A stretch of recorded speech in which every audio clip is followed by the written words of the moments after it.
For nearly a century, the relationship between the United States and Russia has shaped global politics, wars, alliances, and fear itself.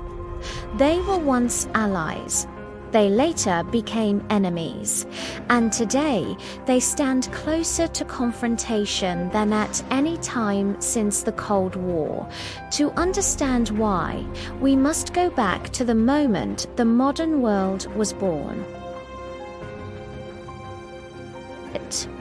World War II ended in 1945, leaving Europe in ruins and tens of millions dead. Two nations emerged stronger than all others. The United States, the Soviet Union. They had fought side by side against Nazi Germany, but only out of necessity. Their visions for the future could not have been more different. The United States believed in capitalism, democracy, and individual freedom. The Soviet Union believed in communism, state control, and collective equality. Each side believed the other represented a threat, not just politically, but morally. By the late 1940s, the alliance collapsed into rivalry. This new conflict became known as the Cold War, a war without direct fighting, but constant tension. The United States launched the Marshall Plan to rebuild Western Europe. The Soviet Union rejected it and forced Eastern Europe to reject it too. Europe was divided into two hostile blocs. Fear replaced trust. In 1949, the United States and its allies formed NATO. Its purpose was simple: collective defense. But to the Soviet Union, NATO looked like something else entirely. A hostile military alliance moving closer to its borders. The Soviets responded by tightening control over Eastern Europe and forming their own military bloc. Europe became a frozen battlefield, one mistake away from nuclear war. Direct war between nuclear powers was unthinkable, so conflict moved elsewhere. The US and Soviet Union fought through proxy wars, supporting opposing sides across the globe. From Asia to Africa to Latin America, local conflicts became global battlegrounds. Millions died without the superpowers ever fighting each other directly. The Soviet war in Afghanistan drained resources, morale, and legitimacy, and would play a major role in what came next. By the late 1980s, the Soviet system was collapsing. Economic failure, political unrest, and public disillusionment tore the system apart. In 1991, the Soviet Union officially ceased to exist. Russia emerged as its successor, but no longer as a superpower. For many Russians, the 1990s were a decade of humiliation, poverty, and loss of global status. This memory would shape Russia's future decisions. After the Cold War, NATO did not disappear. Instead, it expanded. Former Soviet allies and even former Soviet republics joined the alliance. To the United States, this was voluntary and defensive. To Russia, it felt like betrayal.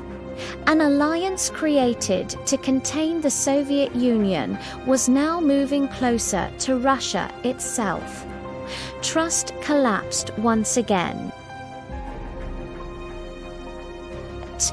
In 2000, Vladimir Putin rose to power. His mission was clear: Restore stability, rebuild the military, reassert Russia's influence. Russia began pushing back against Western expansion politically, economically, and militarily. The rivalry returned sharper than before. No country sits at the center of this conflict more than Ukraine. To Russia, Ukraine is a strategic buffer and historical core. To the US, Ukraine represents sovereignty and the right to choose alliances. In 2014, Ukraine moved toward the West. Russia responded by annexing Crimea and backing separatists. Sanctions followed. Military aid followed. The Cold War had ended, but its logic had returned. For years, tensions had been rising, diplomacy stalled, trust was gone, and warnings were ignored. In early 2022, Russia moved tens of thousands of troops toward Ukraine's borders. The world watched, hoping it was a bluff. It wasn't. On February 24, 2022, Russia launched a full-scale invasion of Ukraine. It was the largest military attack in Europe since World War II. Russian forces advanced from the north, east, and south. Missiles struck major cities. Millions of civilians fled their homes. The war that many believed impossible had begun. From Russia's perspective, the invasion was framed as a matter of survival. Russian leaders argued that NATO expansion threatened national security. Ukraine joining Western military structures crossed a red line. The post-Cold War order had ignored Russia's concerns. To Moscow, this was not aggression, it was prevention. To the rest of the world, it was an unprovoked invasion.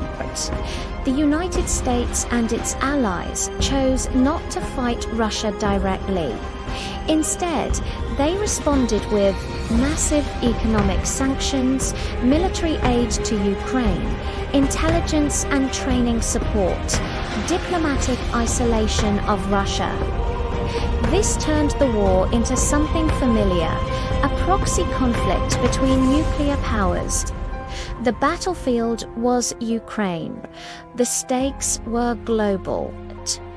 The war did not unfold as expected. Ukraine resisted fiercely.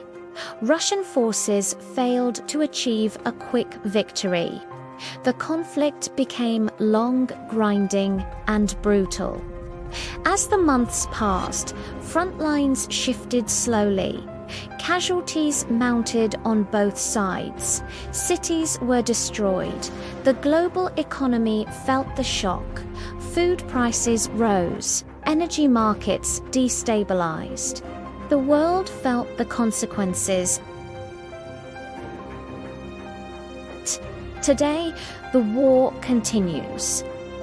There is no peace agreement, no decisive military victory, no return to normal relations. Russia remains heavily sanctioned but militarized.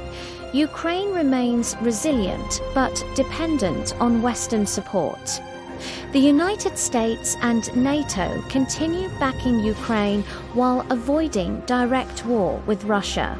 This is no longer a short war. It is a prolonged confrontation with no clear end.